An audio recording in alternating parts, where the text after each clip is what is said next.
ఆలి జనార్దన్ రెడ్డి కేసులో న్యాయమూర్తులే not before meal చెప్పేస్తున్నారు. గతంలో ఇతని దాంట్లో న్యాయమూర్తులు కూడా ఇరుక్కుపోయినటువంటి నేపథ్యంలో చాలా సీరియస్‌గా పరిణామాలు జరుగుతున్నాయి. తెలంగాణ హైకోర్టులో కేసు విచారించి న్యాయమూర్తి తప్పుకోవడం సహజమే.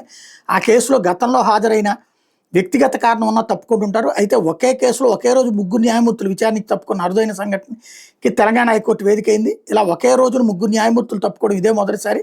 ఓబుళాపురం మైనింగ్ కేసులో దోషులు దాఖలు చేసినటువంటి పిటిషన్ల మీద justice K Sharath, justice Alishetti Lakshminarayana, justice Nagesh భీమపాకలు విచారించి తప్పుకున్నారు. ఓబుళాపురం అక్రమ మైనింగ్ కేసులో సిబిఐ కోర్టు విధించిన శిక్షను సస్పెండ్ చేయాలంటూ దోషులు బివి శ్రీనివాసరెడ్డి, గాలి జనార్దన్ రెడ్డి, ఓఎంసీ కంపెనీ మెఫజ్ అలీఖాన్, విడి రాజగోపాల్ హైకోర్టులో అప్పీలు దాఖలు చేశారు. దోషులందరూ శిక్షను సస్పెండ్ చేసి బెయిల్ మంజూరు చేయాలని కోరితే గాలి జనార్దన్ రెడ్డి శిక్షను రద్దు చేయాలంటూ అప్పీలు దాఖలు చేశారు.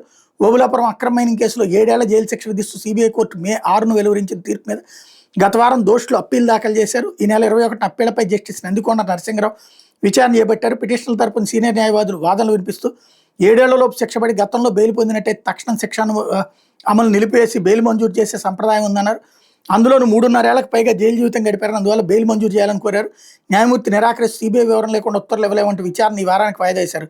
ఇందులో భాగంగా దోషులు దాఖలు చేసిన 5 పిటిషన్లు బుధవారం జస్టిస్ కె శరత్ బెంచ్ ముందు విచారణకు వచ్చాయి. ఉదయం కోర్టు ప్రారంభ సమయంలో ఈ కేసులు మరో న్యాయమూర్తి ముందుంచాలని రిజిస్ట్రీకి ఆదేశాలు జారీ చేశారు.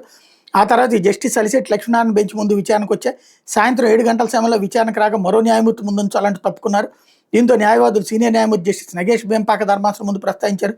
2 న్యాయమూర్తులు విచారణ తప్పుకున్నారు. వీటిపై విచారణ చేపట్టాలని అభ్యర్థించారు. దీంతో జస్టిస్ నగేష్ భీమపాక పిటిషన్లకు సంబంధించిన ఫైళ్లను తెప్పించి పరిశీలించి ఇది ఓబుళాపురం అక్రమ మైనింగ్ కేసు అని తాను కూడా తప్పుకుంటున్నానని తెలిపారు. దీంతో బెయిల్ పిటిషన్ల విచారణ గాలితో సహా దోషులు మరో వారం వేచి ఉండాల్సిందే. వాదనలు వినిపించడానికి గాలి తరపున న్యాయవాది వాసిరెడ్డి విమల వర్మ, సీనియర్ న్యాయవాది నాగముత్తు, బివి శ్రీనివాసరెడ్డి తరపున పప్పు సి నాగేశ్వరరావు, ఓఎంసీ కంపెనీ తరపున సురేష్, అలీఖాన్ తరపున బి నళిని కుమార్, సిబిఐ తరపున శ్రీనివాస్ కపాటియా ఉదయం నుంచి సాయంత్రం 7:30 దాకా వేచి చూశారు.